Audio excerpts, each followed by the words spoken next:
Oh, Yeah. Jacob cracked me up the other day. He sent me like a dumb meme, and it was like us try, and it was the Swag Surfing remix that Lil Wayne did back in like 2009, and it's just all the like producer tags you would hear when you're illegally streaming music. The LimeWire download.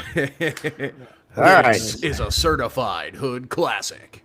Let's Are get we the live tweets on fired off everything? here, ladies and Yep, yep, gentlemen. yep.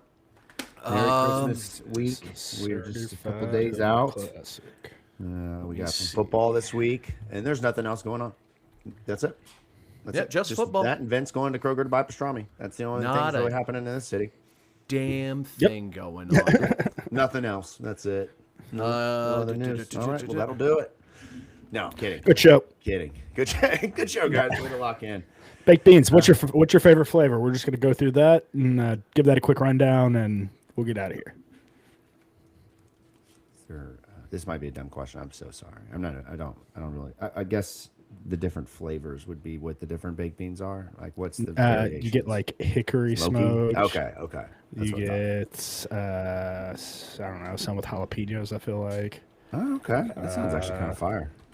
I mean, if you're just pouring baked beans into a pot, you're kind of a psychopath in my mind. You have to like add stuff to the Some baked salt, beans. pepper, some Well, seasoning. like I mean, saute some bacon. That'd be ideal, and then throw the baked beans in there, and then some mustard. You're making me really want some baked beans right now. Baked You know beans are what's good, great man. news? We will get the 12th annual Bush's Boca Raton Bowl of Beans tomorrow. Not even the Beans Bowl. It's the Bowl of Beans. Best thing ever. Absolutely. I mean, in terms of bowl names, I think we lucked into the being in the right place. And But this yeah, week, make if sure you see head the out to main merch events where Keith will be eating a bowl of baked beans for every and touchdown. wearing we'll put beans up. like a bean onesie. Can That's it. Can I, are we in the trust tree, boys? We're in the You trust hate tree. baked beans. Don't do this. And to me. us and Not several a thousand big of our baked friends. not a big baked beans guy. I know. I don't I know don't. either, man. I don't hate them, but they're not like a go-to. I have many other preferred sources of protein. Yes, like if I am making a plate of barbecue though, at like a cookout, work function, anything like that, I expect there to be baked beans, and I'm most Exactly. definitely gonna get them. That's See, probably the only I- place where I'm accepting a bowl of or can of baked beans or dish of baked beans is Ah, if it's at a see. cookout with some barbecue. That's it. Otherwise, See. don't bring it. Don't tell me. What you about want it for beanie dinner. weenies? Are you guys a beanie Oh, weenies? God, no. Vienna my- sausages? Hell yeah! My family did that growing up. I didn't do the beanie weenies, man. No, never was a But beanie nah, weenie guy. at a barbecue, it's collards, mac and cheese, cornbread, meat. Those are the four. I'm not even going to say quadrants because the meat's taking up like 2/3 of the plate, and I'm just kind of slivering in or stacking up everything else. But yeah, collards, mac, cornbread. No room for beans. Gotta No eat room more for barbecue meat. The texture's weird. The consistency like of the sauce that it's in is weird. I've just never been a big fan of any type of baked beans. However, the reason why Bush's baked beans, if I'm not mistaken, they're the brand with the puppy, right? Like right behind the pictures of us Duke. right here is a puppy. Yeah, Duke. Okay, I thought so. So Duke, they get the this- points automatically as the go-to brand because they got the sweetest dog in the world, just handing out cans of beans to everybody. I mean, maybe that's what we should have. You know what? We should have fostered a golden retriever tomorrow and taken it to main event and just had it be the bean dog, like giving out Okay. cans of beans to everybody. Yep. Yeah, this network has great history, reputation with dogs, don't we? Yeah, yeah. All right. Well, let's start to get things rolling here. We're past the 2-minute mark. I'm Jacob Lane. These handsome gentlemen are Vincent Lococo and Keith Artoff, aka producer Keith. And we got a lot to get into tonight here on the eve of the 12th annual Bush's Boca Raton Bowl of Beans, Louisville, Toledo, tomorrow in the middle of the afternoon. Stop what you're doing. Make sure that you write this down, put it in a note app on your phone, ask Siri to make a calendar invite. Remind you tomorrow to get out to main event on Blake and Baker Parkway tomorrow afternoon. Excuse me. You can hang out till the evening. I'm sure Vince will still be there in the Star Wars VR, but get out Most there. likely. Join Keith and Vince and the whole state of Louisville crew as we watch the bowl game. And these guys will be live streaming, doing the watch along like we've done throughout the season. But in the halftime, meantime, get over there, play some games, bowl. The bar is fantastic. Get you some food. It's going to be a damn good time. So come out and join us. Coverage starts tomorrow about 1:30ish, and with the game, I believe, kicking off at 2. I've seen some people say 2:30. I've seen some say 2. Do we know the official kickoff time of this game? I thought it was 2:30. I will pull it up. But they give you their coverage time, and that's when I never know. Like, is it 30 minutes of 3 dudes that I don't really want to listen to talk football, or is it we start right at 2:05? Let's go. Now you're getting down to the weeds. I don't know that. If I see a time, I expect that to be the start time. Yeah, well, not in ESPN's world. That's never how they've operated. It's the most frustrating thing. Keith, you have the time. Let's see. Google AI says 2 p.m. ESPN says 2 p.m. WLKY says kicks off at 2 p.m. So, yeah, right. You know what? It's on time for his watch along. Great job, when it comes to tuning into a game, I always say better early than late because you don't want to miss a moment. Same with our broadcast. You don't want to miss a moment hanging out with me and Vince. Come on. We're going to have the bean counter. How many cans of beans can Keith eat throughout the broadcast? Not really. He wanted chicken nuggets. The best you'll get is beans, and you'll like it. So anyways, join us tomorrow over at Main Event. Going to be a damn good time. For those that have just jumped in, thank you for doing so. This is from the Pink Seats podcast. You can find us anywhere that you get your podcast from, on YouTube at the State of Louisville YouTube channel. And of course, we want you to check out our friends 1912 Society over at the best Discord in Louisville right now. It is the spot to be right now with all the news that's happening left and right. When your head literally can't stay on a swivel quick enough, just keep your head buried in the 1912 Discord, and there will be all kinds of news and nuggets for every single sport that you can imagine. As I mentioned, subscribe to the show. We thank you for doing so. Let us know that you're here. We want you all to get involved. You can do so over on the YouTube side of things at the Pink Seats Party Deck. Let us know what you think of beans. What's your go-to bean recipe? Are you a fan of the bean texture? That's the kind of stuff we need in the comments tonight. The bean texture. Is the bean a myth? Because I can't find it, so it must not be real. Exactly. If you can find the bean, put in the comment where to find that. We got a lot to get into tonight. Some national topics. We'll start just kind of quickly around the horn here, and then we'll dive into the Jeff Brohm conversation. It seems like if you refresh Twitter at this point, things are happening very quickly on the eve of the most important football game in the college football season, some are saying. So this is the worst time of the year where like you get a Twitter notification and you're like, please don't be the one, please don't be the one, please don't be the one. And you open it and you're like, take a deep breath. Yeah. Vince, you've got to really be sweating these notifications lately after the amount of bluster you had this offseason. Yeah, man. I mean, I'm over here patting my chest like, no shot, 0.1%. Here we are. Meanwhile, today you're like, tell me there's no chance, right? Like, just tell me. Don't just tell me it's 0, right? Yeah, so we'll get into all of that today. But speaking of notifications at a national level, this offseason, Twitter, it's a cesspool of fantastic things. Like, I think we can all agree, like, that's an oxymoron, a cesspool of fantastic things. Mm-hmm. It's the place to be for news, notes, humor, comedy, but you get duped quite often by these damn fake accounts that nowadays look as real as can be. And so when the notification today came across my phone from On3. Now, again, I have certain notifications turned on, so this shouldn't have surprised me that this was real. And I saw the news about Bobby Petrino. I opened my Twitter account and I said, there's no way this is right. This is the wrong app. I picked something wrong. I did something wrong. This is one of those fake Scott Hughes. And no, it was the official, several 100,000 follower On3 account informing me that the best college football duo that ever exists has come together in Bobby Petrino, going to Chapel Hill to be the offensive coordinator for one Bill Belichick. I mean, come on, man. It doesn't get any better than this. Vince, what are your thoughts on this marriage? Well, my initial thoughts go immediately like where I text you guys, the hypothetical that you've been talking about of Scott Satterfield eventually taking the role over at North Carolina, history having a weird way of repeating itself of them firing Belichick mid-year or something like that, and Petrino has to come in with the interim and eventually obviously gets fired as well. And who comes in to save the day? Scott Satterfield once again. So Bobby Petrino's clean up. For me, I don't know. I oddly think this is a duo that, yes, my initial text in the group message was they're probably going to kill each other, but logically sitting back, Bill being a defense guy and not wanting to mess with defense, Bobby being an offense guy, not wanting to mess with defense, they might get along well and they could, find some success. So it's not the worst hire. Coach Petrino, there's definitely worse you could make. Yeah. These are two older gentlemen, maybe questionable choices made in their lives, who are going to match each other's freak when it comes to being psychopaths about football. I said the same thing in the group chat when it first got announced. I'm like, Jesus Christ, these guys might kill each other. Mm-hmm.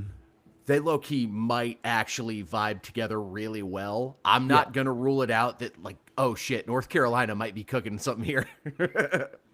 It's just hilarious. It's just pure comedy to think of what a offensive meeting between Bill Belichick and Bobby Petrino would sound like. I saw some today suggest that a potential podcast could be magic between the two of them. So I just I'm a big AI user, love to have it just help with some creative brainstorming. So I just asked, what would be the podcast name for Bill Belichick and Bobby Petrino? And here's just a couple of my favorites. Okay, Cover Zero Accountability. Schemes, scandals, and side pieces. The motorcycle and the model. Okay. This is why HR exists. That's a Throttle first, think one. Throttle first, think later might be my go-to for those two. How about that? Those are the top Throttle 5 first, podcast names. Think later. If you got a podcast name for Bobby Petrino and Bill Belichick, drop that in the comments. You mentioned the meetings, Jacob, and they both have that. Wow. Like, that like low tone, like squeaky, like it's got to be the weirdest. Like, I feel like you almost need a microphone in front of both of them that they're talking in such a mono low tone sometimes in those meetings. I don't know, but yeah, exactly. Exactly. Bobby, come on. Well, that's just why does Steven keep licking his lips at me? That's just weird. I just want the sabotage of Bill Belichick by Bobby Petrino, the story that's to come of that, of how he somehow flames out some history of Jordan Hudson that we don't know, that creates this North Carolina scandal that ultimately gives him the head coach. What if he steals her? Back to the motorcycle we go. I'm disappointed. I had a joke earlier where it was like, I can't tell if Jerry Falwell is going to be pissed or stoked watching Bill Belichick completely steal his gimmick. All right, quickly, just around the world of college football, we'll talk about the coaching carousel more, because really right now everyone is watching Michigan. We did see reports this week, not so great timing if you're in the camp of 0.01%, that Notre Dame could potentially be a job that opens late with the Giants targeting Marcus Freeman. I'm just curious, Keith, you watch football a lot more than I do. Like, is he like really that good of a coach? I get it in that he's handsome, he knows ball, he's marketable. I mean, the guy he's brilliant when it comes to that. Take a time out on that one, Jacob. I saw a zoomed in picture of Marcus Freeman's hairline, and it used to be the hairline for me. I'm like, oh, this guy. I mean, like, it never moves. Heavy spray paint. That's all I'm saying. He's got the Carlos Boozer from back in the day, or the Jalen Brown. Like, if he rubs up on a Notre Dame's player's jersey, it's gonna leave a mark. Have a big bald spot. Go ahead. There's no way he's that good of a coach, right? Like, he's not a bad coach, and he's running at a program that high talent floor, high talent ceiling. I don't know. He's a popular name. His agent obviously wants to get his name out there. He's a guy who has expressed interest in wanting to go to the pros, which is another reason why his name's one of those ones that constantly pops up. I don't know. You played 2 games against good competition this year, and you lost both of them. So, like, maybe Jeff Brohm's just that damn good, but you keep having these super close knife fight games with Louisville, who realistically, when it comes to the resources and assets available to you, you are on a completely another stratosphere. We should not be able to hang with you in these games. So I don't know. It's always tough once you get to like the highest of high levels to evaluate what coaches are really, really good, because in college, more times than not, talent disparities or talent advantages can cover up or really shine warts that are there or aren't there. So Freeman's an Long- idiot if he does The that. comments are In my saying opinion. that you can still be handsome and have a bad hairline, courtesy of our friend Presley Mark. But honestly, I would say Presley's hairline is fire. I think Just he's be fine. careful from the angle on the backside of that's where you have problems. Well, And I see, think, now- they know that. They know that. That's how it goes. And Presley, I- I would say, like, I don't know, maybe the spray paint option would work. I don't know. I would argue Oh, God. handsome men have awareness of their hairline limitations and don't hesitate to come on home. Like Bomani Jones, he came on home early. He's a handsome dude. Jason Statham, handsome dude. He came on home very early in his career. Like There is something about being able to be bald and rock a beard. It is by far, in my opinion, the best look for a Oh, male if this athlete. hairline Hands goes down, back an close. inch, as soon as it goes back an inch, Yeah, and look, it's just the part of the beauty of us just every year becoming a little bit wiser. Our hairline Right. just sneaks a little bit further but back little on by little. Marcus Freeman. As we're talking hairlines, he's a fool if he leaves. He's a fool. Like, quite frankly, you have it made at Notre Dame, especially with what they just put in for you or are getting ready to put in for you in the playoffs, where you just have to make it in the top 12 and you're in. I mean, what better scenario for you to succeed? They were about to put you in this year, and Well- quite frankly, y'all weren't very good. Well, he's an Ohio State guy, so you go to the NFL for a few years, even if it doesn't work out. Because I mean, if you are an NFL head coach, you're not getting the happy storybook ending almost 99 times out of 100. Exactly. You're gonna get fired. If he can hold on to NFL gigs until Day finally doesn't win a national championship at Ohio State and gets canned because their fan base is psychotic over there. Because I feel like Ohio State is the job he really, really wants. You think It's so? just, how can I kick the can down the road long enough to where I can be a realistic candidate for Ohio State to be willing to go get? I think it's more, yes, yeah, he's a great situation at Notre Dame, but at the same time, why would you jump for the Giants?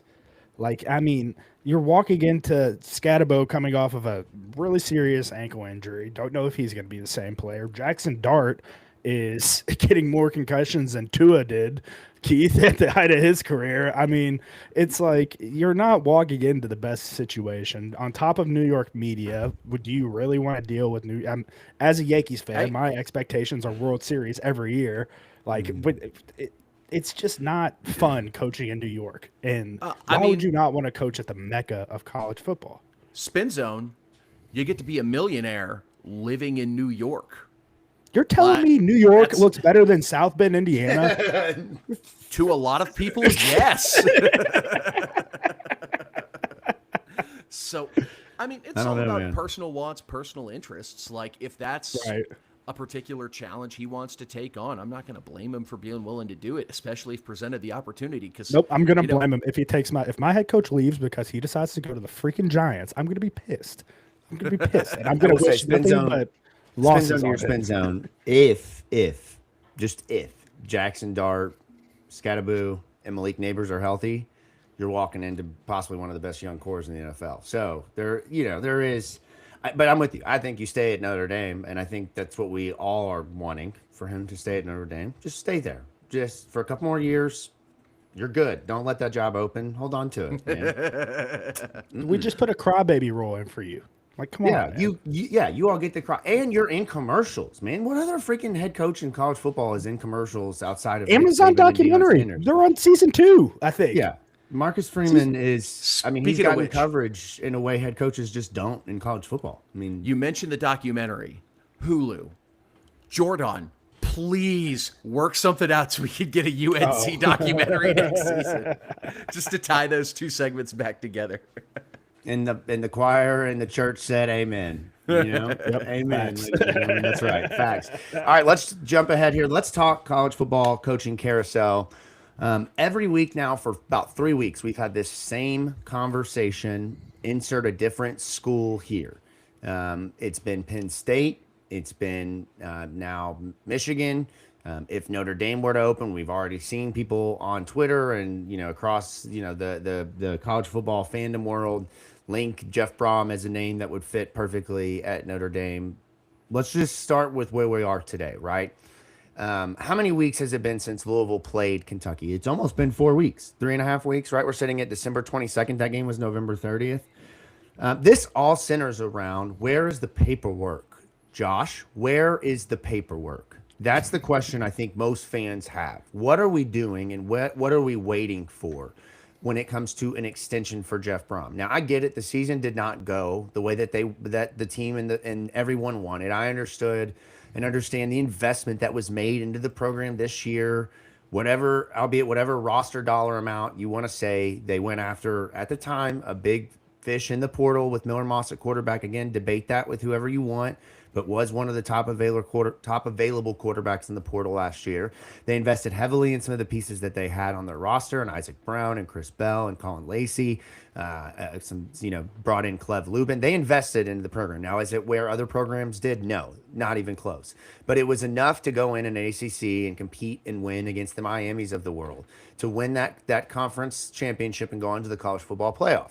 You do part of that. You beat Miami. You beat James Madison, 2 teams in the college football playoff. You should have been in a part of that conversation, and you weren't. So, okay, I can understand there's some trepidation about what are we as a program. But I think as we sit here and we see things heating up between Jeff Brohm in Michigan, and whether or not there's been an actual conversation between the two of them, only Jeff and Jeff's agents and some handful of people really know. And until we know that, it's hard to say what to really make of this.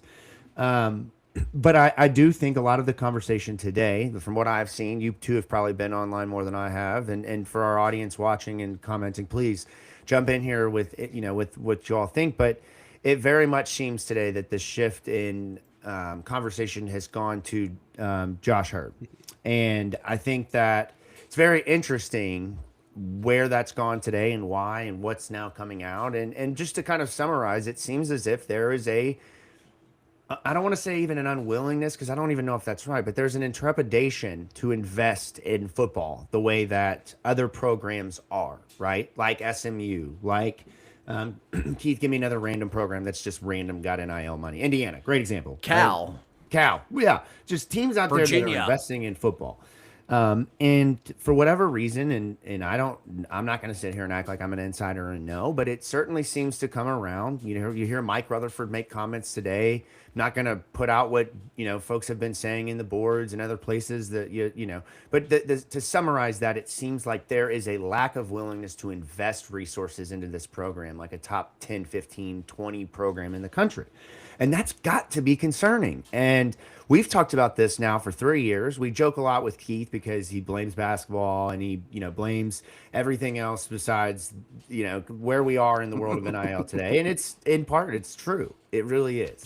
But as we sit here today, and the Michigan job's now been open for several weeks, and Kenny Dillingham has said no, and it seems like they've turned away from Jed Fish, and it seems like they've had others like Kalen DeBoer say no. And obviously Bob Chesney has gone to UCLA, and other big names have already kind of filled their roles. And the obvious choice seems to be Jeff Brohm. So first question to you guys is, how concerned are you? And I don't even know if the question is how concerned are you in the thought of Michigan, but how concerned are you about the rhetoric of the investment willingness from the U of L side into football? And I don't know what that means. Like, obviously there's a cap and they can only have so much money in their NIL allotment, but it's kind of up to them how they divvy that up. And with 5 sports in the running to be top 25, top 30 teams in the country across all these sports, it seems like they just got a lot of things in their basket. I don't know how to say that. A lot of eggs in your basket. A lot of eggs in the basket. I don't know. A lot of beans in their basket. I don't know. A lot of beans in your basket this week. Yeah. Go ahead, Keith. It's a really unique situation that Louisville finds itself in, because they're one of the few schools where, look, they are a basketball school. And I don't even necessarily care that we are investing in men's basketball, because it's a revenue generating program. Now, it may be cold. It may be callous to say, but if you aren't getting the booster support to meet the demands of the football program, then you've got to allocate that money from rev share to remain competitive, so that in the inevitable future where the power in college football keeps getting consolidating. I mean, shit, it's already at 2 leagues right now. We're just lucky that the Big 12 and ACC are kissing those two leagues' asses enough that they still include them. You have to make yourself a desirable partner if the worst is to come, if the ACC is to crumble and you are left standing awkwardly on the wall at the middle school dance looking for someone to dance with. You gotta have your hair slicked back. You gotta have those eyebrows trimmed up looking good. You have to have that tie on straight so that pretty girl invites you out to dance, you know? So, and to do that, you have to have a healthy, strong football program. Now, and I know a lot of the argument has been, well, Jeff doesn't deserve a bigger budget. We should have won the ACC than 2 of the last 3 years. And I don't necessarily think that's a fair argument to be having. Now, I'm also a football sicko, but I'd be arguing football needs more money, whether our coach's name was Jeff Brohm, Jed Fish, John Smith, Abe Lincoln, whatever you want it to be. Football program needs money to succeed. And frankly, we haven't. Like, I've talked to people close to the situation, have it on good authority. Louisville was 12th in NIL football spending in the ACC this year. That's nearly bottom third of the league. Mm-hmm. The fact that Jeff Brohm is the winningest coach in the ACC since he's joined the league. Now, I don't know if the playoff games count for that stat or not. Mario may have caught up, but that's a minor miracle in and of itself, given the funding or lack thereof the football program has gotten. And the fan base wants to take that next step. We have to treat the football program like a program that's being invested in, like it's ready to take the next step, not a program that the school is content with it being a also ran in the ACC. So maybe not necessarily for men's basketball, but there are other sports that we're being aggressive in. And look, it sucks because, like, I don't want to say those sports don't matter or that their fans don't matter, but when it comes to generating revenue for the school, football is the bell cow. Even at Louisville, it generates more revenue as a whole than basketball. Basketball is your number 2, and that's the brand Louisville has. You have to take care of that, men's basketball at least. After that, man, boosters, you got to ask the boosters to help, because like rev share only has so much, and we don't have the billionaire sugar daddies to subsidize a football program. Right. So, we don't have the Texas Tech oil money where you can go spend $1 million on the best pitcher in the softball portal. You know, like that's just not happening here. Like she pitched the whole tournament. Yeah, bro, it's insane. And also Texas Tech just continues to get 5-star receivers and 5-star point guards. Like whatever they have, I want it. Like an oil sugar daddy, fine. Like let's go find that. Let's go get a Saudi prince. I think that's the move here. I think that's the creative move missing. That's Vince's suggestion right there. Get a Saudi prince. To just put a final tie and bow on this point, like I was one of the biggest, hey, don't get Jeff Brohm just because he went here, guys, when he was available after Satterfield left. So I would like to believe I'm one of the biggest Jeff Brohm detractors in the Louisville fan base. When it comes to expectations versus investment, even as one of the biggest detractors, I think he's done a fantastic job thus far. Now, that's not me saying he hasn't made coaching decisions or lack thereof with clock management that have been mind-boggling and maddening. If we do end up getting that investment, getting that funding from rev share, or if we're able to bring a new booster into the fold to help the football program out, get the funding they need, now I think we can justifiably ramp those expectations up if we're starting to treat this football program like a serious football program. So you can have, if we get the money and we get to keep Jeff, fantastic. Right. Now it's time to go. Let's stop bullshit coaching decisions where we can't get the ball into scoring position from the 50-yard line with 2 minutes left to cost us games against teams like Clemson.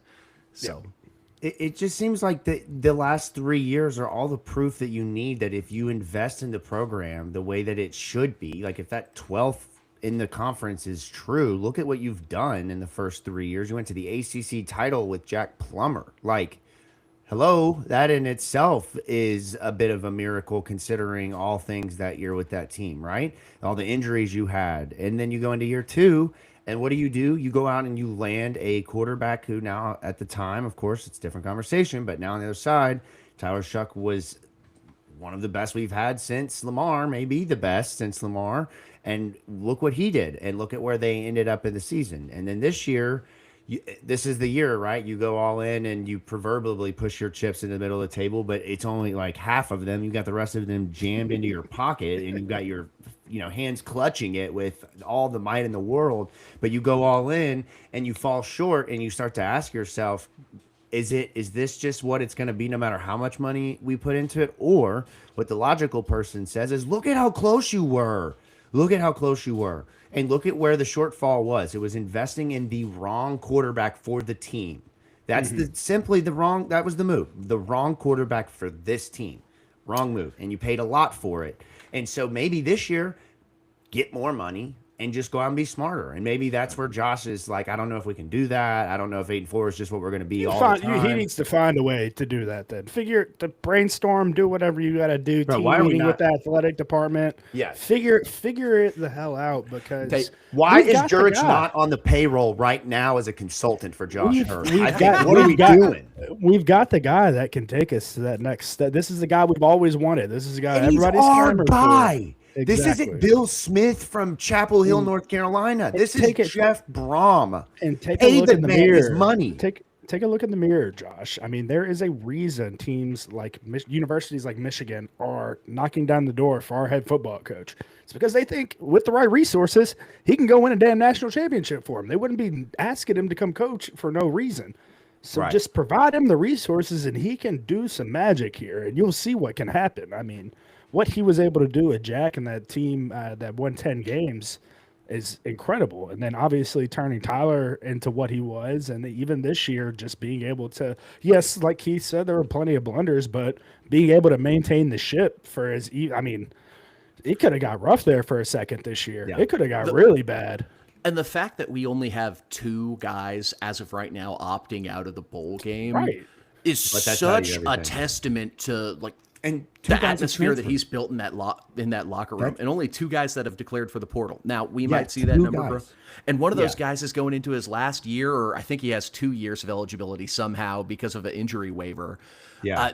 So just trying to land a spot. So it's not like guys are trying to flock out of this program. I would have loved to have seen Selah stay to play in this bowl game. I know that's a little off topic, but like with Renee Conga sitting out and just how they give guys opportunities in the bowl game, like everyone that transfers, unless you are in the middle of some kind, and we don't know everyone's situation, but unless it's just like a mentally hard situation or you're not going to play, why not try to get the film for the bowl game? And I think that's why so many of these guys are going to play in this game, because all it takes is is Michael Rice getting an interception and then going into the portal, and obviously I'm not saying that's going to happen. I don't want that to happen, but he makes his play and then he can go on and get a starting position at a smaller school or something. Like you just at Florida. Never know. And you can get a bigger bag at Louisville. Like if you get a chance to audition and it's like, oh, hey, I didn't think this kid was going to be ready. He looked really good in this game. Let's give him spring ball, see the chance. Now, I say that now that we shift to a one-time transfer window, but maybe we can roll with this kid, and maybe instead of going out and getting a superstar at a position, you just go and get a guy who can manage. Now, I will say, if Selah transfer and he's on the way out, that at least gives me a bit of optimism for Kendrick Gilbert, one of the guys coming in, was ineligible. Right? He was ineligible for most of the year, transferring, and I don't know if it was lack of credits or what the deal was. I'm not going to speculate. But the semester is over. So theoretically, if it was an academics issue, like needing credits to become eligible, he should be eligible to play now. So we might finally get to see Kendrick Gilbert. So we'll see. Yeah.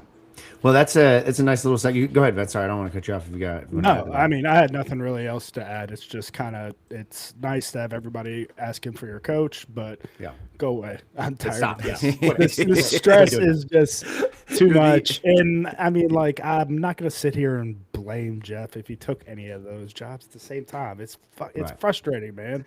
Right, it really is. You always want Louisville to be the end stop for somebody, or at least a 10-year stop. And you would think it would be you thought this would be the guy. Right. Like, okay, we're gonna. Yeah. And I'm not even gonna say like, I'm still of that mind. It just shows that there's levels to college football. There's Michigan and Louisville are not on the same playing field in terms of resources, in terms of popularity in their program, and there's their footprint and all of those things. And Jeff has been a Big Ten coach for a long time before coming to the ACC. He knows how to win that conference. And you mean to tell me he doesn't look at that job and say, I could win and win big at Michigan? And I think that's the thing is, he may not be the sexy hire for them, but if they were to hire you, you would understand why. And you would be able to say that guy's going to do well at that next stop. But for all the reasons we mentioned last week, I still just don't think Michigan is the job. I think that if it was Notre Dame, I think it'd be a completely different story.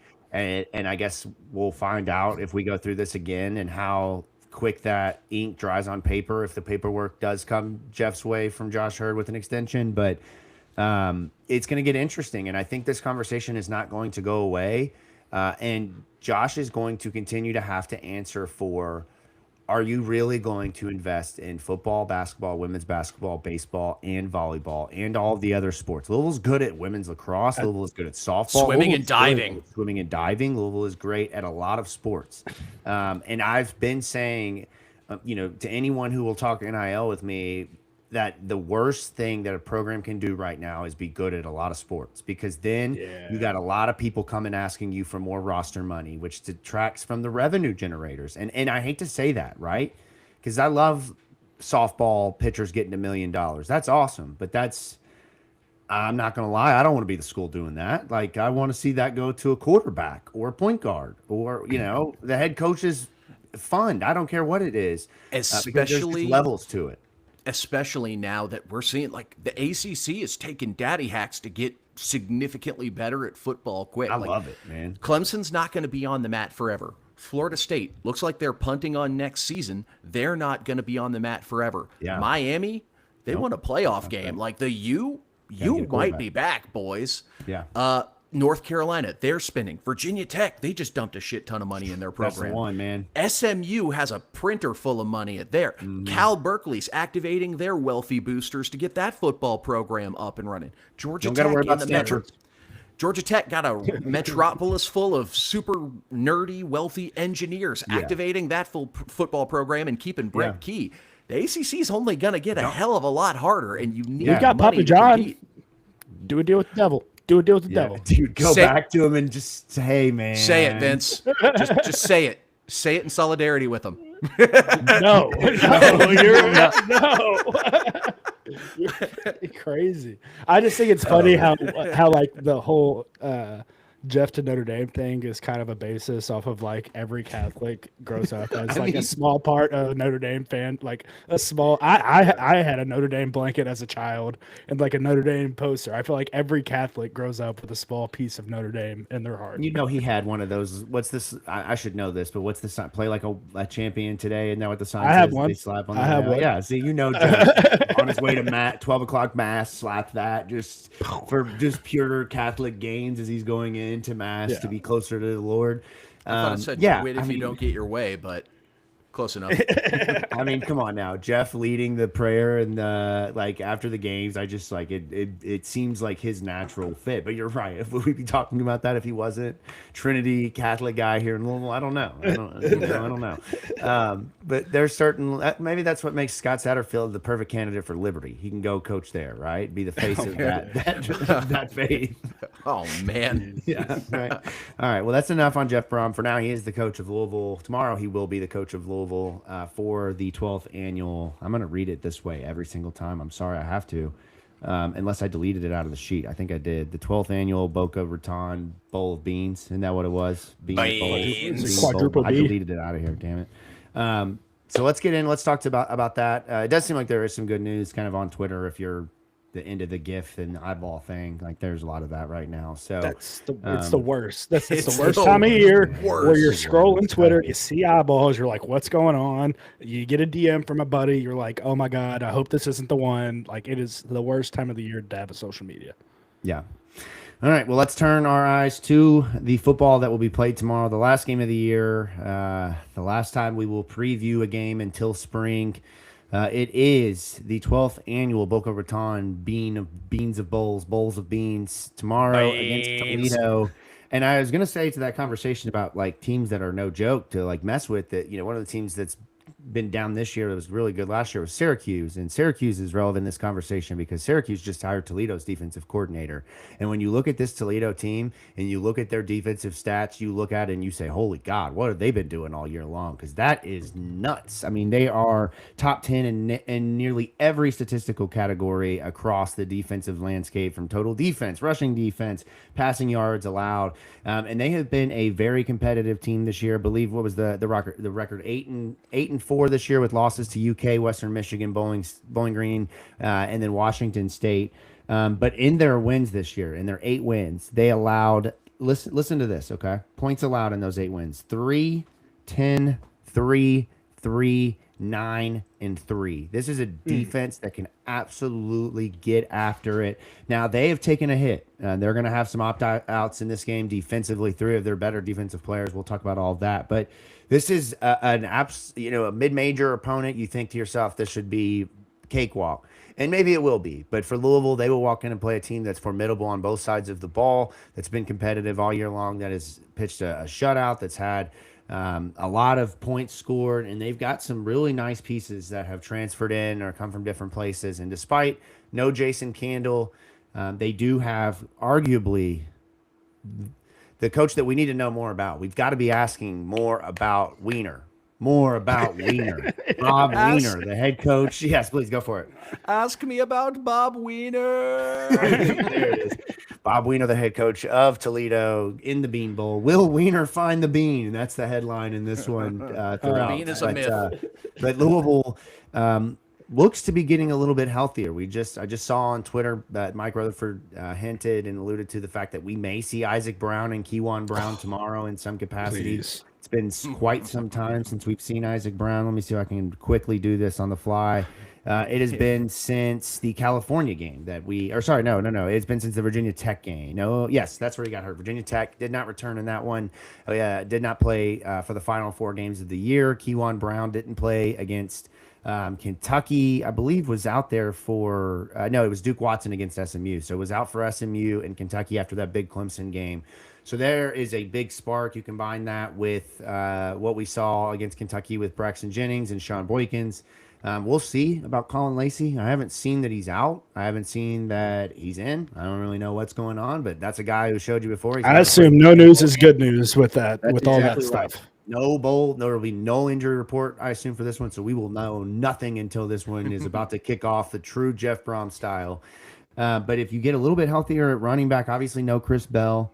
Defensively, we know no Renee Conga, no Wes Bailey on the defensive line. So you're counting on guys like Maurice Davis, Micah Carter, Jordan Garrad. You would say a guy like Selah Brown, but really more it's Jerry Lawson, some of those other pieces inside. So for Louisville, there's a lot at stake here. You want that win. You want to get to 9. And for Miller Moss, who by all accounts will start this game at quarterback, you win this game and you play well.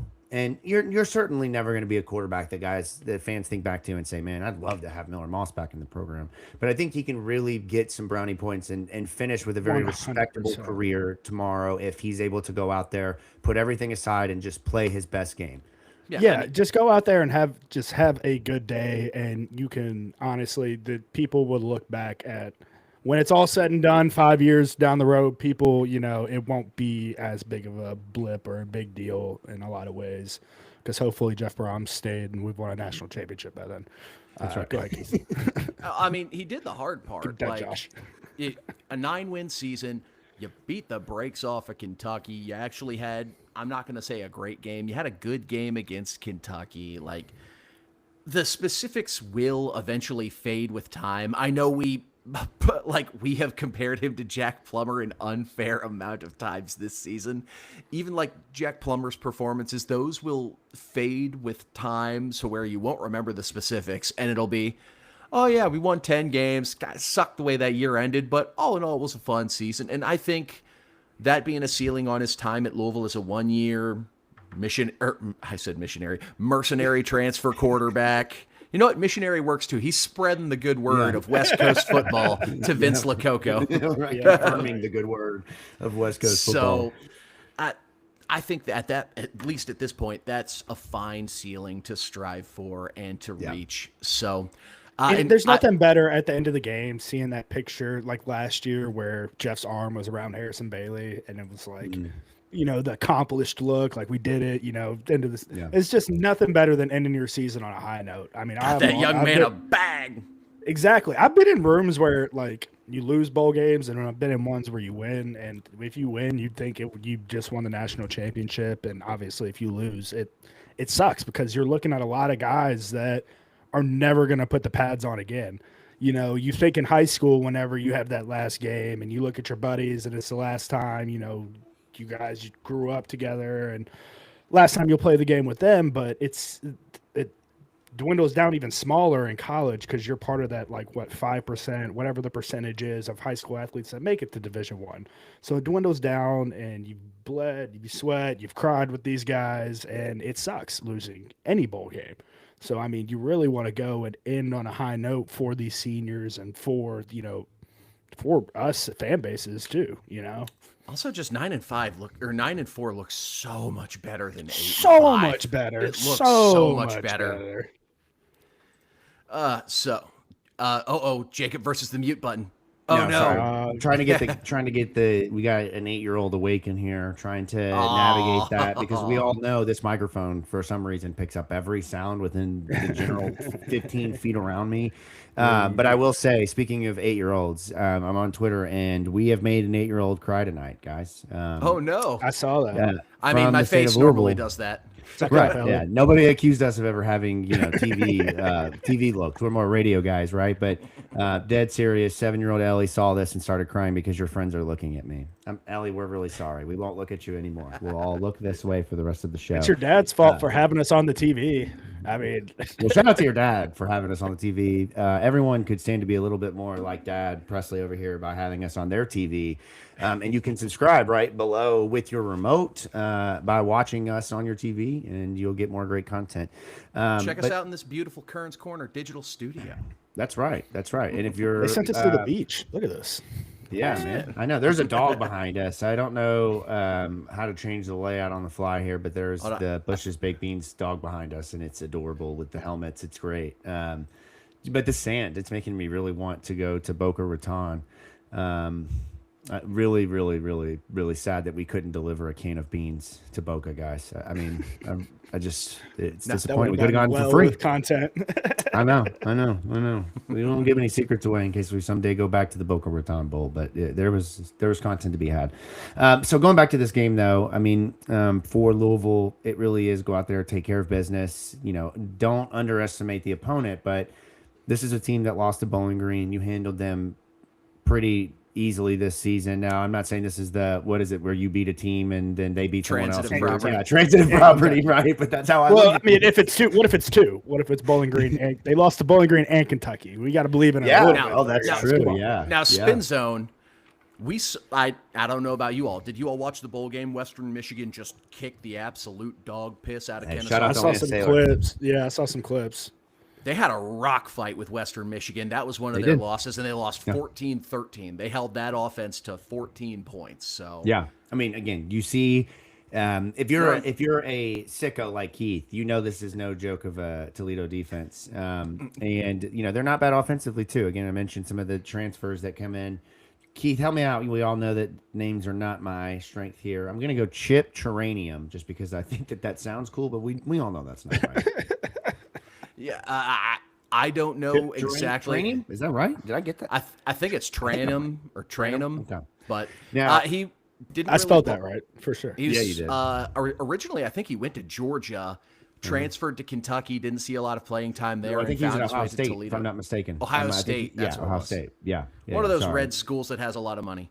Yeah, but look, there's been reports today. I've seen some folks talking about Louisville's pissed off because there were some L's down going on from the other side of things. I'm going to guess that's the leader of the L's down right there is the guy that was at UK last year that's now at Toledo getting the ball and doing pretty damn okay. Yeah. What part of you thought that was a good idea? Like, I mean, like legitimately, like you have to realize who you are in this Toledo. No, I'm not gonna. I mean anything. You got to realize who you are. You're G5. You lost to Kentucky. You lost to Bowling Green. Big Bro's gonna come in here and do work and send you on packing back to Ohio. It's potentially his last game. He's feeling himself. He wants to stir the pot a little bit. Come on. Let's stir the beans a little bit. He wants to stir the beans a little bit. Stir the beans you know a what? little bit, man. You know what happened to someone else who stirred the pot a little bit? Logan Paul. Yeah. Oh, I definitely didn't lose money on that fight. I'll tell you what, boys. If we can hit Toledo in the mouth the way that he got hit in the mouth, I think we're gonna be okay. And I think that in this game, what you're gonna see, I think from Toledo, that they do have a backup quarterback in this one. Tucker Gleason was their starter throughout most of the year, you've got it in here. Was injured against CMU, did not play. Or was that the last game where he was injured? Yeah, I know that was their last game where he got hurt. Yeah, so Caleb Osborne stepped in, was the leading passer in that one. That kid's good. Was Yeah, 3-star kid man. out of high school. Had offer to go to Syracuse, but went to Toledo because I guess the pitch was you can get on the field here because I think he played in 6 games this season. Big kid can scoot. Pretty good arm. He's just a true freshman, so the kid's indecisive. But that kid can play. Yeah. I like that kid's game a lot.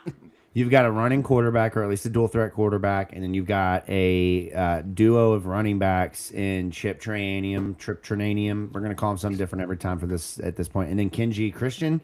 We're gonna no idea if we're getting any of these right, man. This is bad. They're right. They're right. I was scrubbing through the rock. No, I don't doubt that they're wrong. I did. I'm not announcing them and saying them correctly. This came across my mind. I was like, I wonder if I could throw a random name in there. And you could. Like how they did Gronk like that, where they asked Gronk about a tight end that wasn't real. I was like, I wonder if I could throw somebody random in here for Jacob, but I didn't. Yeah, you could. He also thought Emeka Abuka was Emeka Abigbo, so let's be nice. Nobody ever accused me of getting names correctly, but they've got some running backs that can. That's right.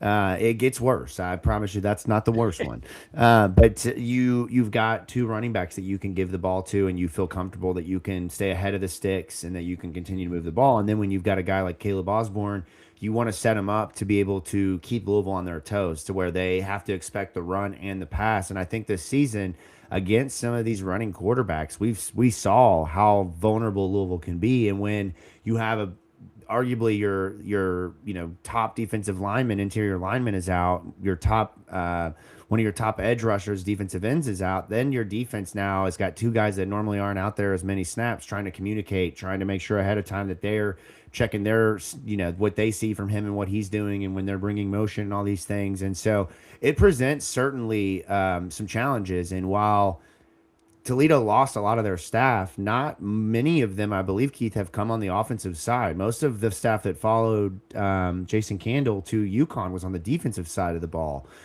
So I think you're going to see them really try to emulate what they've done throughout the year, but with more emphasis on the ability from Osborne to run the football when needed. And I think that's going to be a massive matchup. They also have a wide receiver here. We're going to go. Yeah, Junior Vandeross. Vandeross. The third. I am shocked that kid. I'm shocked that kid didn't end up at a P4 roster. That kid is probably the second best slot receiver we're gonna play. Like, I think this kid's better than DeJesus at Cal. Oh, it's God. just Oh, God. Don't like that, Keith. Is Bob Weiner able to scheme him open the way Cal was Bob able Weiner to go get deep? DeJesus open? You think, So, does Weiner go deep? I think that's the question we're all asking. I mean, he's got what, 11 out of not Osborne.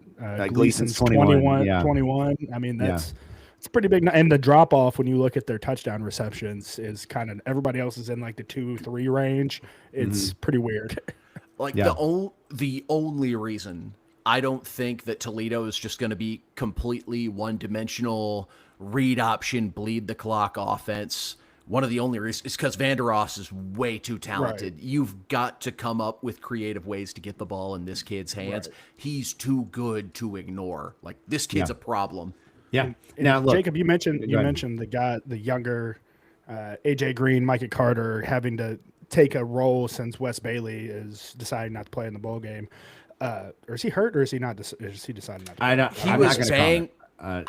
I believe he was banged up late in the season, but also he's a guy with freak size who Will have a test good well. pro day, have Right, good physical that's how I tests. was kind you of- could play yeah. your way onto a draft board Well, potentially. regardless, So, AJ Green, Micah Carter, they're going to have to keep contained on the edge, and they're both perfect size for that. They're two bigger, longer athletes. So Yeah. just don't Maurice take Davis the too.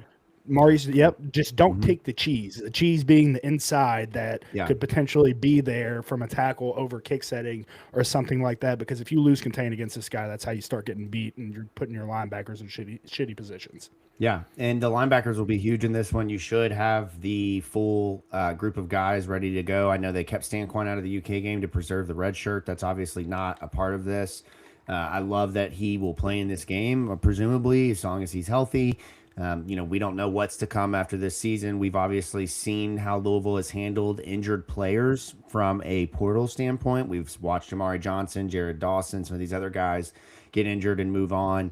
So it'll be really interesting to see what happens there, but should be active for this one. TJ Quinn will be in his last game as a Louisville Cardinal. Want to see him go out on top. I think he'll have a big game.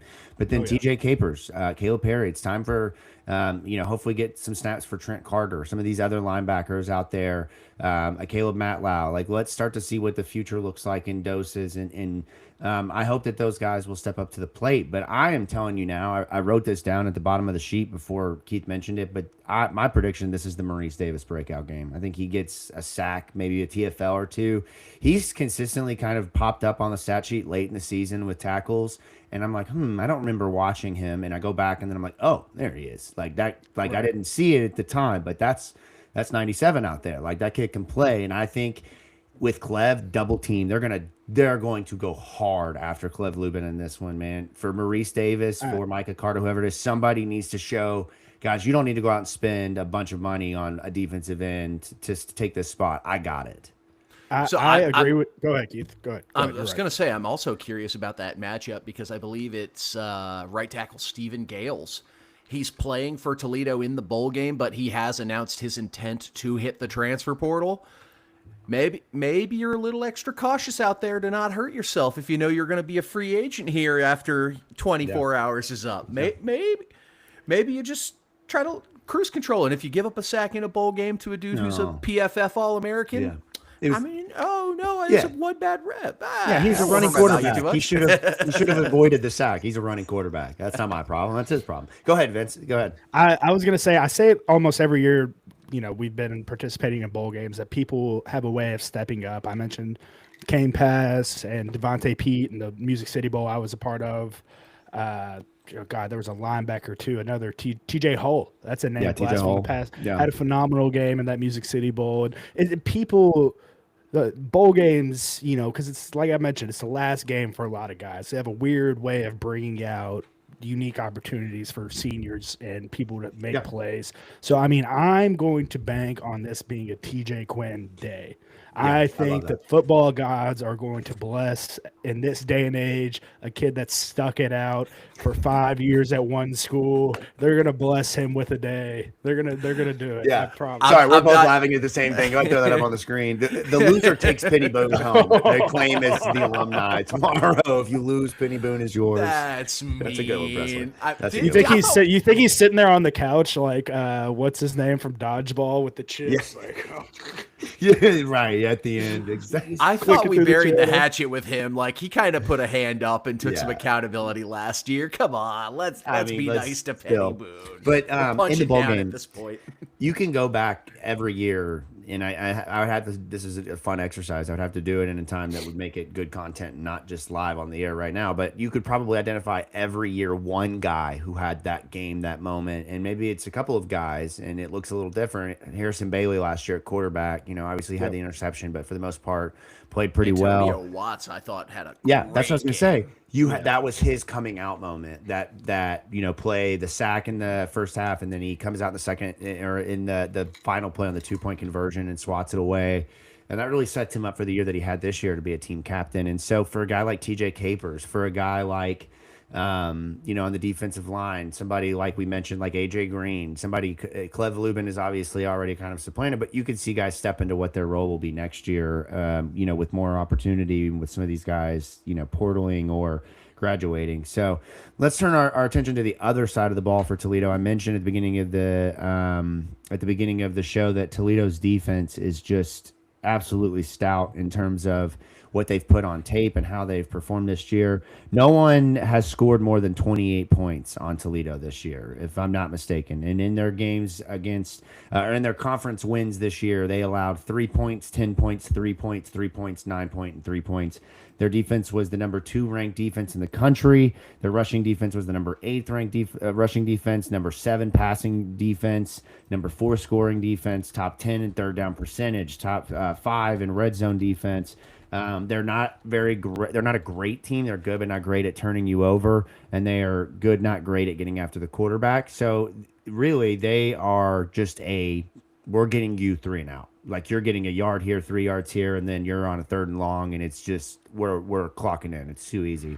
But the wrinkle for them this game, as I mentioned, is their defensive coordinator, Vince. There's only one. This town's only big enough for one Vince, so he's got to get up out of here, right? We don't got time for that. Vince Cares, I believe is how you pronounce that. Off to Syracuse. Vince Morrow's here too. That's right. That's right. Well, yeah. So three's too big. We can only have 2 Vinces. But their DC heads off to Syracuse after putting up an incredible season. As I mentioned, a lot of the staff follow Jason Candle to UConn, and they will be without Malachi Davis, their top defensive end. They will be without Brandon Owls, their top safety and leader in interceptions. And then they will be without their linebacker. And this is a Boston College linebacker name if I have ever seen this. This guy is on the wrong team here. Chris Diapollonia, linebacker. 68 tackles this year. How about that? Drafted 4th round by the Philadelphia Eagles. That sounds about right. So Toledo's got 3 impact guys. I believe their leader in tackles for loss and one of their top sack getters, and then their leading safety. Right. You still have to worry about Martez Pointner, I believe is his name, who also is 5.5 sacks, I believe, on the year. Yep. Right there with their number 1 guy. So I think they tied at the end of the season. They're looking so, for that's going to be also. Yep, exactly. That's going to be the guy for sure that Miller's going to have to ID pre-snap quickly. Both the safeties are good safeties, have multiple interceptions on the year. They're opportunistic. They'll jump up and get you. That's a good word. To do a little bit of prep, like you go back and watch some of their games and you try to find like their biggest opponents. And now, granted, it was with Calzada playing quarterback prior to advising Garrett to get his money up. And like when Calzada made bad throws, like those safeties were able to break on the ball, make plays, get intercepted. Right. I believe they scored a safety in that game, if I recall correctly. So you're able to get a safety against a P4 team. Like you're doing something right as a G5 school. So yeah, they're a team. Now I have no idea what they're going to do defensively just because of the mass exodus that you've had. During the season, they've run like a base 4-2-5 with they'll stand a guy up occasionally and move him to like a 3-3-5 type of look. So this is a team we can definitely run the ball against. Right. What's worrisome with me is like the issues we've had with holding onto the ball, Keith. Right. Mm-hmm. There's a guy, Emmanuel McNeil Warren, who's 35 solo, 38 assisted. Half a sack, 3 forced fumbles, 2 fumble recoveries, 2 interceptions. He's all over the field. Like, it's worrisome for me, pushing a pile, ball gets a little loosey-goosey, they punch it out, and you get a quick turnover. Like, it's just stuff like that. The opportunistic, it's a big word for me. It's the perfect way to describe them. Yeah. And we'll have to account for that. You'll have guys obviously stepping in to play in spots that they have not really been in this year. And I think that's where you'll look to see Louisville take advantage of the safeties, look at Louisville to really try to get the ball on the side where, Malachi would be, Christy Papolino, wherever he would be at, I just changed that into a pizza restaurant. That's what I just did. just Papolino's Pizza over here is what I just named him. But I do think that, obviously that's no means for Louisville to say, oh, we got this in the bag. They're without their top 3 defenders. It is what it is. in bowl games, we've seen how that goes and how guys step up and how they find their moment. And so for Louisville's offense, when you potentially do have a healthy Isaac Brown, and you don't just have to give him the ball, then you have potentially healthy Keywan Brown, and you don't just have to give him the ball. You have a healthy Braxton Jennings and a Sean Boykins. You can do a lot of things in this game. I think the big thing will come down to passing the ball. One, who's available? Is it Antonio Meeks? Is it Trayshawn Hurry? Is it Dakari Collins? Is it, is Colin Lacey out there? I think Lacey changes things for this offense. I actually kind of really liked the looks without Colin Lacey. Now, of course, I want Lacey out there, but I thought this year, I just thought late after Pittsburgh really is the game you can pinpoint it. I just thought they started using Lacey completely the wrong way. And every time Lacey came in motion, you knew what he was doing. You knew where the ball was going. It was a screen here, a hit over the middle, an outside route to the sideline. Whereas I thought the game against UK, when they did throw the ball, I thought you saw some different things from Dakari and from Antonio Meeks and from Trayshawn Hurry. I liked it. So I like to see that synergy continue, throw the ball a little bit more, and obviously you can lean on the run game. It's hard to say more, but you can lean on it more because you just have more healthy backs who are even more talented. I don't think this is going to be a game where you see Isaac carry the ball more than 7-8 times. Same with Keywan, but who says Isaac can't break off a 70-yard run the first time he touches the ball? And just like that, this is the team. I mean, right, exactly. Because in all reality, we should have the better athletes than them. I mean, and in every aspect, we should have better ball players, and it should show in terms of Isaac Brown busting a 70-yard run. Yeah, I think that's definitely on the table. Yeah, I would love to see it, or Keywan, whoever. I'm not gonna discriminate, whichever one of them wants to run. Yeah, Braxton. Braxton, Sean Boykin, whoever wants to do it, I'm cool with that. I was trying to pull up a statistic here. There was one thing earlier I was looking at. Oh, time of possession. I saw a note in here about that being kind of a key for the game, and I don't know if that was carryover from last show, but I did find it interesting when I was looking at Toledo and just kind of like how their offense moves. They are 61st in the nation in time of possession. So, I don't really know what to make of that. Like, I don't know if they're going to be – I don't think they're going to be a team that comes in here and goes no huddle, but they also have a running quarterback, and maybe they do go no huddle. I mean, we've seen success against Louisville getting to the line quick. Being a G5 stepping up, I would want to go no huddle. I would want to press. I just because Louisville won't be able to sub, and the look that you're getting out of the defense, I can say, okay, they're in a nickel. They're in a nickel right here. Where are my nickel beaters? Let's hone in on these on the script, and let's keep running until we obviously stop the possession and we can sub. The issue is though that you have a true freshman quarterback, so is he going to be able to make those reads? Yeah, I go the complete opposite direction. Like if you're out talented in a matchup, you want to shrink the game, make it as short as possible. Yeah. So take your time. I was thinking more get it on your defense. If you can get it in the defense's hands and let this. Yeah. If your defense is better than the offense, let the defense kind of take care of it. I see both sides of it. I think for this game, I think you're gonna have to go faster. I think you're gonna have to lean more on the passing game if you're Toledo, because I just think Louisville's gonna come in here and shut the run down. Like that's just gonna be. Now, not saying they're gonna go all in on shutting the run down, but when you look at this team with the two guys that have been able to handle the ball, and then with the quarterback who's a freshman getting the start, first start of the season, I believe he's played, but first start of the season, and you're asking him to come out and lead an offense against Louisville. I think they're going to be able to take that run away and then force them to have to throw the ball. And now, don't get me wrong. Now, if they start running the Cal script, we're screwed because we saw how that works. But I think that's where the opportunity to attack. Right. I think that's where the opportunity to attack Louisville is. If they run the Cal Berkeley script, they might have it down. Just throw it to the same guy 36 times and hope that for the love of God, nobody covers him. And so I think that will make things interesting. But if I am Bob Wiener and you're asking me about my wiener and what we're going to do on offense, we're going to go as fast as we can. You want your wiener going as fast as you can. It's a good thing you can't do coaches. You don't do coaches questions, Jacob. Because Can you imagine if they sent me to the press conference, everything would just be an innuendo? Like, Coach Wiener, y'all were really trying to get deep, but it was a lot of short game. Felt like you guys are kind of falling out, trying to get back in there, slipping out. Just walk me through that. Your team Coach seemed kind of Wiener- soft. Your team seemed kind of soft in the second half. Care to speak on that? Coach Wiener, you seemed pretty adamant on pounding inside, despite running into a bit of resistance from the opposing side. What's your strategy going to be in the second half to try and overcome that? Oh man, Coach Wiener, talk about your penetration on the offensive side of things. Like, I mean, it's just endless what you could do with Coach Wiener's. it's almost as bad Coach as Wiener's searching the beans GIF. The baked beans GIFs are just a cesspool of just grossness. I mean, so it'll be interesting. We're a to see. highbrow show here. Yeah, we are, Yeah, but right. no shortage of jokes when Bob Wiener is your coach. Who did Toledo hire? Do we know the answer to that? I don't think they've I need to made go back and look. official Coach Doug's, I hire. think. Yeah, that's for sure who they hired. Let's see. Toledo did make a hire. Oh, that's right. They hired Mike Jacobs. They went the FCS route and went to Mercer.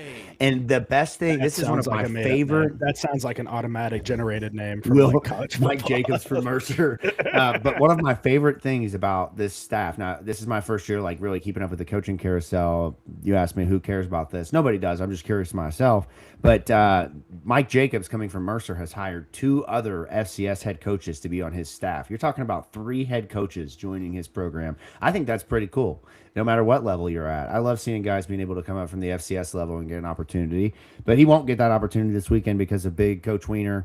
And they'll, obviously I don't know where Coach Wiener's going next and where his journey is, but obviously he wants to put on a show as the coach and be able to say, I led Toledo to beat Louisville. So, take with that what you will. I don't even know where I was going with that, but I was just laughing at the Wiener jokes that could be made of him leaving. Yeah, Wiener out. I don't know, man. It's like for me, this bowl game is I don't know. You should come out here and handle business very handedly. I feel okay with it. The game that it kind of not. I don't want to say it gives me feelings of, because I sure hope not. But like what it could be is the Air Force game. Like if you're not careful, where it's just like, oh, are you kidding me? Like, we're not doing this. It sort of transitioned us perfectly into the key matchups to watch for the game. My biggest matchup was maybe those senior cards who have seen a thing or two so they can, finagle their way around, room checks. The Cards versus the Blue Martini, the hot spot in Boca Raton. Like, don't go out. Don't have too much fun on vacation tonight before the game. Like, well, they'll be locked locked down tonight. They'll be locked down tonight. There ain't no getting out of. There's no getting out. They have cops on every floor. Like the night before the game, they must That's have like the NBA bubble. You can't go get your food at the gate and get expelled from the bubble. They can't drive up to Magic City. They also don't want some crazy I just watched him, which was a crazy football movie. That movie looks nuts. Yeah, it was nuts. But there's a scene where there's a crazy fan in there that runs after the dude. It's like, I mean, that's a real thing. There could be some crazy Louisville fans out there. Any other predictions or matchups to watch, Keith? I mean, obviously we've talked about that. We've talked about Isaac Brown and the leading tackler at the linebacker spot for Toledo being out, the defensive end from Toledo being out. So obviously there's a lot more eyes there on their other edge rushers for Louisville. Again, we mentioned with Alls, the safety, or Alls being out. I don't know much about their corners, but you would like to see Louisville be able to scheme up Trayshawn Hurry and Dakari Collins to feast. And then, you sprinkle in the tight end a little bit, get Jaleel Skinner involved. There's not anyone on this field that can cover Jaleel Skinner. I can promise you that. It's just a matter of, can he block? And then can he get involved in the passing game? We saw against UK that big play. I'd like to see a little bit more of that. And then, take advantage of that run game. If you're Miller Moss, don't do too much. This isn't the game where you got to throw a pick falling down to save things. You don't have for to the final time this year, man. It's Miller versus Miller. That's right. Is it Miller versus Midler Moss? I deleted it out of the notes, but you best believe I got a good chuckle out of that being in our footer of the notes for the 9th week in a row. Yeah, Midler missed. Another one to watch, Jacob, is, can AJ Green, can Micah Carter, can they step up in a big role to support Clev on the opposite side, missing Wes Bailey. Now, they've done a good job in, different roles throughout the season, but can you step up and be that main guy when the opportunity is given? That's definitely going to be one to watch for. Another one is Jeff versus the outside noise, and the other staff members versus the outside noise, because I mean we just had Kentucky try and steal our corners coach. We just had Kentucky take Pete Nocta. So I mean, the big phrase that they love to say is keep the outside noise out of the building. And you know, with all these rumblings of your coach potentially going to Michigan, the Penn State rumblings that were happening earlier, you know, how much of that has seeped into the preparation? Yeah. Yeah. All those are very realistic things to have to watch out for, especially when I'm glad this game is in Boca Raton and not in somewhere in the middle of Maryland or Virginia, just where it's not fun weather and you have to go out there and play this game against Toledo. I think for this one, Louisville will be in the right space mentally, and I think that matters a lot. I hope he'll be. He looks like he's in the right space mentally. Did you see him in his baked beans Hawaiian shirt? Oh, he looked great. Look, compared to last year when Jeff got off the plane and had to put the sombrero on and then do the like Latin salsa dance. I mean, I've never seen that man look so uncomfortable in my entire life. And that's after press conferences after losses, media availabilities, commercials. Jeff seems like a little bit of like an awkward dude. Let's talk about how comfortable he looked. Him and Brady looked standing next to the Howard Schnellenberger. Yeah, man. That's what's giving me faith that he ain't going anywhere. You saw him shirt tucked in. Here's what I'll do. If Jeff signs, don't make me feel bad about this. This is my moment, Jacob. If Jeff signs that extension, guys, you see this big white wall right here? I'll blow up that picture of Jeff and Brady, and we'll put it right here on the wall, and it can just be seen for the days to come, man. I mean, Taylor's going to be like, why? You should have saw the side eye I just got. She already is like, nah, I don't. Some dude named Howard, and I'm good. Babe. Collision course. The only variable is time. Okay, time is the only variable. It's like the process. As long as there's one person on there from the Joel Embiid era, then the process is still a thing. That's right. Well, let's move into predictions on this one. You know, we've talked a lot about the matchups. Since you drafted the notes, Mr. Lane. Okay, great. Well, let's get into that. So predictions are really interesting tonight because if you've been watching our show since week 1. There's been a battle, right? We've been predicting every single game, and you know how things turned out last year. And this year, Keith went from worst to first, locked things up, has been just able to coast. No worries about predictions being right. And Vince was down a game, came back, found his way into the tie for second, and now scratching, clawing. Here we go. It's all winner takes all for all the marbles. The loser has the punishment that we have not decided what it is yet. And guys, here's the thing: we were talking about this before, and we need the folks on the YouTube chat over there to get in and let us know. But we need a tiebreaker. Like, there's got to be a something that no matter what, one of us is right and the other is wrong. We can't have does this person score a touchdown? Does this person do this? Because there's just too many variables where those things may not happen. And we cannot finish tied. Now, as a neutral, I was going to say, as a neutral arbiter, and it's a way to incorporate our friends over at Main Event into the show and into this segment.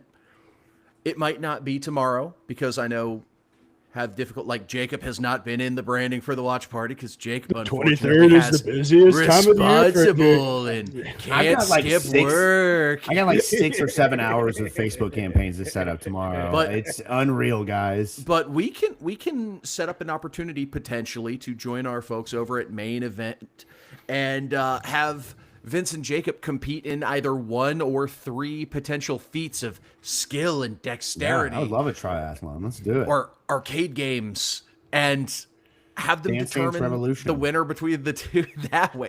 A DDR, pop a shot, and air hockey would be the one game I could tear an ACL in. Jacob's like, that one. Yeah. We did have a recommendation from the chat here from our own Presley Meyer. And guys, I thought about this earlier. I don't even think this is remotely close to an option because of how easy Vince would win this. Like, I'm getting the can open, and he's licking the inside of the can clean. You're Like, going that to is- cook them. You're going to cook them. Yeah, and I'm I just gotta- going to eat them right out of the can to win. with not even a spoon. You're like slurping the beans out of the can. You're over here with a type pot of like, eat. you're already done? Yeah. Can I get a can opener? I don't think I can pull this back. Like, yeah, right. So I don't think an eating competition is going to do anyone justice here. Now I'll just take the loss, and we can do it for the views and for the fun. But like, I think that would be the equivalent of I don't even know if I could think of anything off the top of my head. Like asking Vince to watch both of my kids for 12 hours. I think that just would be like a very obvious.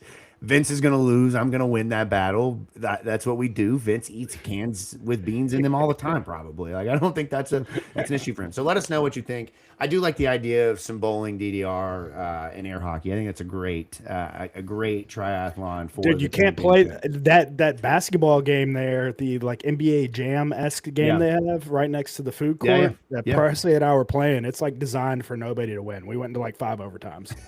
You just start hitting 3. They want you to continue this. Boom shakalaka. Yeah, me and Presley were He's like on fire. All right, so the line earlier was from DraftKings was 7.5. Louisville 7.5 point favorites. It has moved. Now we started the season with like DraftKings, FanDuel, and like MGM. I'll give you that one. ESPN Bet, and then as the year got on, these books that Keith finds are just like mybookie@thestreet.com. Like, I mean, it's guy at the gas station that plays the slots. It's because of prediction markets. Yeah. What is similar- Novig? I've never Okay, heard of Jacob, you got a fair point now here. Keith's putting all these lines together from whoever, Joe Schmo here, Joe Schmo there, and all of a sudden he goes from worst to first. Yeah, right. Is this rigged? Oh, is this collusion, rigged? Keith? Are you giving away your secret to how you won? Is you just moved the I'm line all trying to year help long? the This would people not be find the the first best time I'd odds ask for possible. somebody to check the ballots. All right, so I'm what is the simply- line, Keith? So it's a unique scenario because, and I'm gonna give it one last refresh. Yeah, the best line you can have for Louisville giving up 7.5 is minus 112 on Novik, which is a predictions market, not a sports book. That's how they could get around. And actually, we just got some movement. Real time, we just got movement. It's now up to 9.5 for Toledo. Novig. Which book? Novig, okay. minus 111. FanDuel, if you're more traditional, at minus 113. Whatever ESPN bet is becoming, whoever bought the Penn Sports book, DraftKings. It's the S or whatever it is. That's now minus 115. Fanatics is 115. So you're starting to see plus 9.5s for Toledo popping up in that acceptable minus 120 range. So I'm picking. We're gonna just stick with our 7.5. I think. So this is too much. roll math a for me. 7.5. So it's either, I would say 8.5's a happy middle, but Okay. if you want to do 7.5 touchdown and a hook, or do you want to do Let's 9 just do point 8.5. hook? We'll go Okay. 8.5. That's it. Go That's fair. 8.5.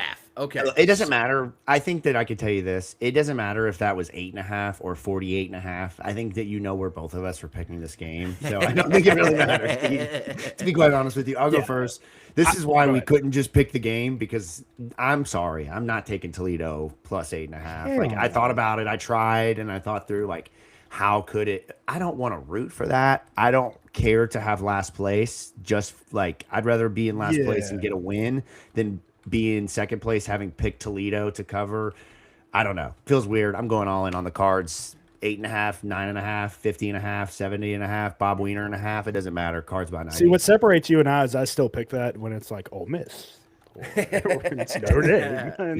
And that's how I end up on the bottom of the leaderboards. So Presley says we should see who can open the 5 cans of beans the fastest. Vince gets to use a traditional can opener, and I get to use an automatic can opener. Just wants to see me slam shit. Yeah. I was going to say Vince could fillet his hand moving too quick. I can see that. Yeah, all right, man. Just to put a bow on the segment, since I have already safe and secured the win, I don't think the cards can do it. I think you're just wait, hold on. Let me hide my shirt. Clip this out of context just to give the team some sort of bulletin board material. I don't think the team's motivated for the bowl game. They're distracted by all the noise going on around the coaching search. They're L's for keeping the distracted. chat. They're distracted by the transfer portal.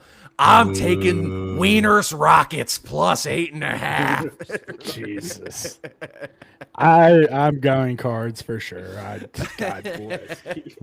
Yeah, I mean, for me, it's Pete, I believe last in you. game. Please come on the show.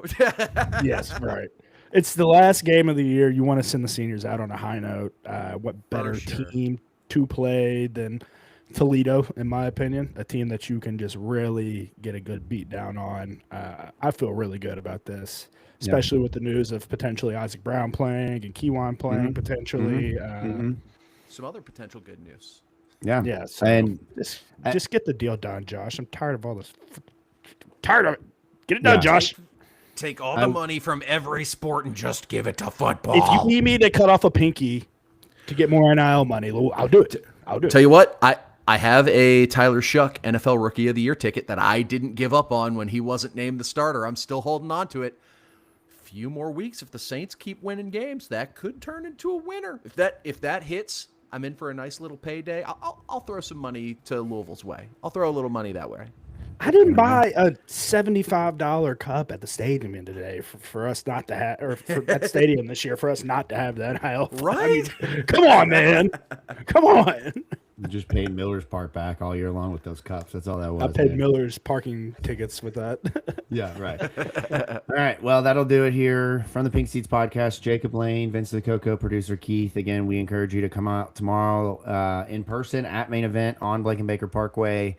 1:30 to about 5-ish, 6-ish, just depending on when the game wraps up and then how long we're, assuming we're competing. No matter what, we're competing in our triathlon. So I don't know, like we said, we don't know if it'll be tomorrow, but come out there, join us, drink some beer, eat some food, play some games, watch the Cards take on Toledo. Let's just beat that wiener. That's right. 12th annual Bush's Boca Raton Bowl of Beans. It's going to be a wiener beatdown, baby. Let's get in there, be loud, make a difference.